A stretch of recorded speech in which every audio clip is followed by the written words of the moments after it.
네, 주님의 기쁨이 충만하시기 바라겠습니다. 오늘 말씀은 마가복음 12장 43절에서 44절 말씀입니다. 예수께서 제자들을 불러다가 이르시되 내가 진실로 너희에게 이르노니 이 가난한 과부는 헌금함에 넣는 모든 사람보다 많이 넣었도다. 그들은 다 그 풍족한 중에서 넣었거니와 이 과부는 그 가난한 중에서 자기의 모든 소유 곧 생활비 전부를 넣었느니라 하시니라. 아멘. 43절 앞부분에 보면 예수께서 제자들을 불러다가 이르시되 이렇게 시작하고 있습니다. 무슨 말이냐면 예수님이 제자들을 교육하신다라는 것입니다. 자, 무엇을 교육하시는 거냐면 헌금에 대해 교육하시는 것이라는 거죠. 자, 그런데 이제 이런 장면은요, 복음서 내용 중에 이게 아주 특이한 장면입니다. 일부러 주님께서 제자들을 불러서 교육하는 이런 장면은 이곳에만 기록되어 있다라는 것입니다. 그러니까 이제 무슨 의미입니까? 일부러 제자들을 불러서 교육한다 이거는요. 그만큼 헌금하는 것이 중요하다. 이제 이런 내용이 되는 겁니다.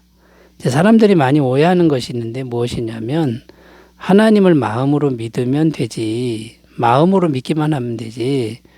이제 물질을 드리는 것은 안 해도 되지 않냐. 이제 이렇게 생각하는 사람들이 의외로 많다는 겁니다. 그러나 성경에 비춰보면 잘못된 생각인 것을 알 수 있는데요. 왜 그러냐면 주님은 헌금하는 것을 유심히 보셨고 또 특별 교육까지 하고 계시다는 겁니다. 그러니까 헌금을 하라는 거죠. 잘 하라는 이제 그런 마음이신 거죠. 자, 그렇다면 결론이 뭡니까? 헌금은 꼭 해야 하는 것이다. 반드시 해야 하는 것이다. 그래서 특별 교육까지 하는 것이다. 이제 이런 내용이 되는데요. 이제 오늘날 성도인 우리는 헌금을 왜 꼭 해야 하는가? 이제 이 부분에 대해서 생각해 보면서 은혜를 나누겠습니다. 첫 번째는요. 왜 꼭 헌금을 해야 되느냐면 진정한 주인이 누구인지를 분명히 정하는 일이다라는 겁니다. 헌금 드리는 일이 나의 진정한 주인이 누구인지를 분명하게 정하는 일이 되기 때문이다라는 겁니다. 마태복음 6장 24절을 읽습니다. 한 사람이 두 주인을 섬기지 못할 것이니 혹 이를 미워하고 저를 사랑하거나 혹 이를 중히 여기고 저를 경히 여김이라. 너희가 하나님과 재물을 겸하여 섬기지 못하느니라. 이게 무슨 내용이냐면 우리 영혼의 주인은 결코 둘이 될 수 없다는 말씀입니다.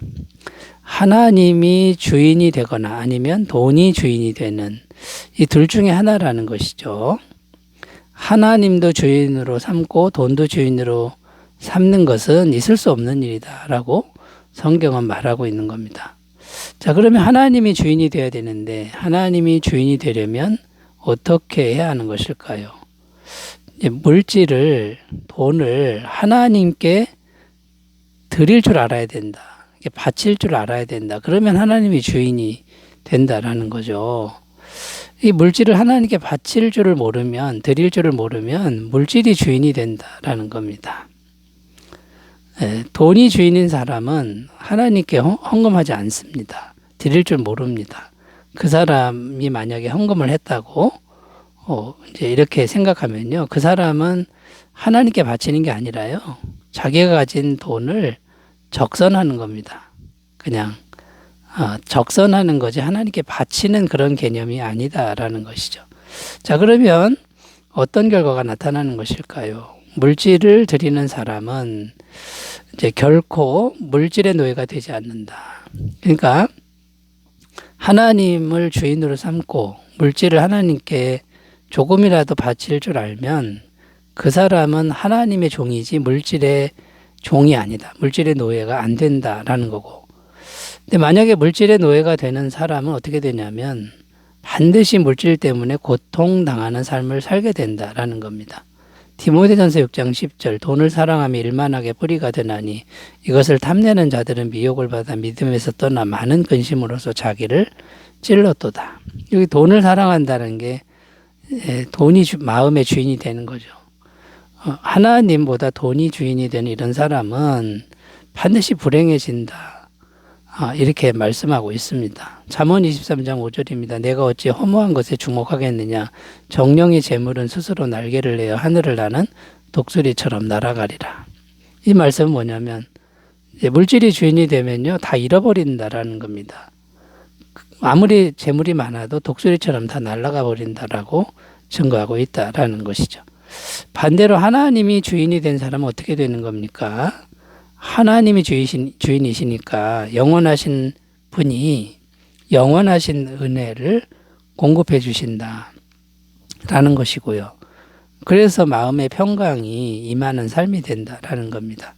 예레미야 17장 7절 8절 그러나 무릇 여호와를 의지하며 여호와를 의뢰하는 그 사람은 복을 받을 것이라. 그는 물가에 심어진 나무가 그 뿌리를 강변에 뻗치고 더위가 올지라도 두려워하지 아니하며 그 잎이 청청하며 가뭄은 해도 걱정이 없고 결실이 그치지 아니함 같으리라.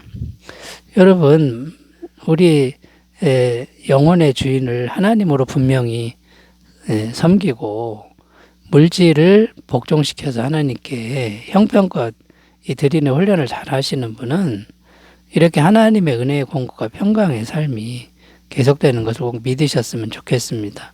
빌립보서 4장 19절입니다. 나의 하나님이 그리스도 예수 안에서 영광 가운데 그 풍성한 대로 너희 모든 쓸 것을 채우시리라. 여러분 필요한 거 현실적으로 필요한 것도 하나님이 주인이 되시니까 그때그때 채우는 인생이 된다고 약속하는 것을 꼭 믿으셨으면 좋겠습니다. 자, 두 번째로 가보겠습니다. 왜 헌금을 꼭 해야 하는 것일까요? 두 번째는요. 드리는 것을 통해 하나님의 은혜가 마르지 않기 때문이다라는 겁니다. 누가복음 6장 38절을 읽겠습니다. 주라 그리하면 너희에게 줄 것이니 곧 후히 되어 누르고 흔들어 넘치도록 하여 너희에게 안겨주리라. 너희가 헤아리는 그 헤아림으로 너희도 헤아림을 도로 받을 것이니라.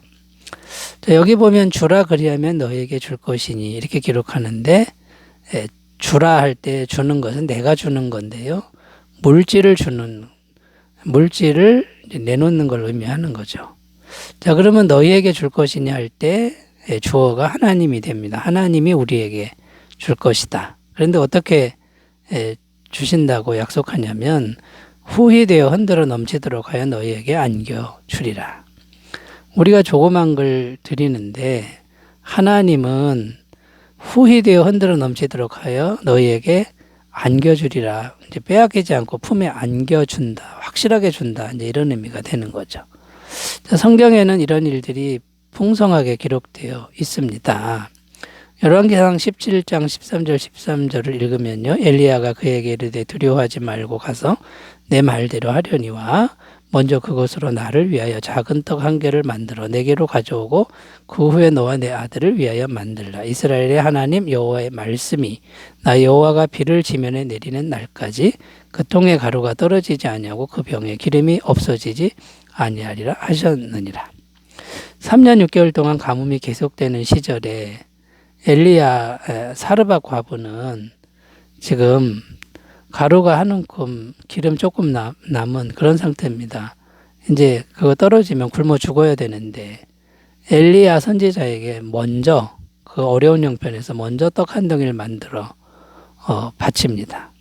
그런데 가뭄이 끝나는 날까지 가루가 끊임없이 올라오고 기름도 끊임없이 계속해서 생겨났다라는 거죠.